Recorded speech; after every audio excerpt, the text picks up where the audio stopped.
Tuesday's meeting between Wet'suwet'en Hereditary and Six Nations Confederacy chiefs kicks off an 18-day cross-Canada tour for the delegation from British Columbia. Following an afternoon of discussions, they spoke to media. Hereditary Chief Was said their issues are similar to Six Nations and described the talks as being significant.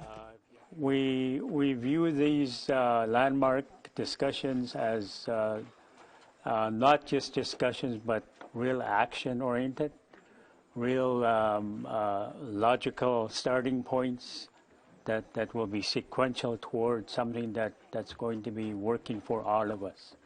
Some Wet'suwet'en Hereditary chiefs have been fighting against the construction of the Coastal GasLink pipeline since 2019. It will pass through the traditional territory of the Wet'suwet'en when completed. First Nations across Canada, including Tyendinaga and Six Nations, rose up in solidarity with rail and road blockades back in early 2020. Confederacy Council Secretary Leroy Hill said Six Nations share similar issues of development and encroachment. I would hope that the Canadians would stand in the way of that with us when it's not sensible. That's all.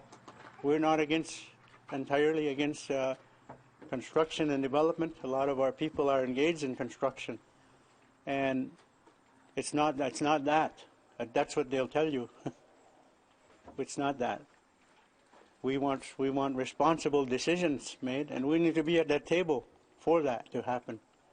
According to Chief Was, the tour is about peace and unity, connecting with communities and gaining support of Canadians.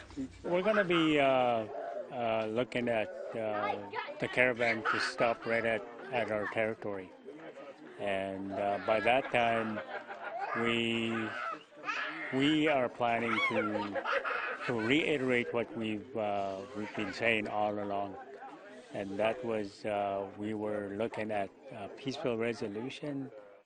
The tour will wrap up in mid-August after stops in Quebec, Winnipeg and Vancouver.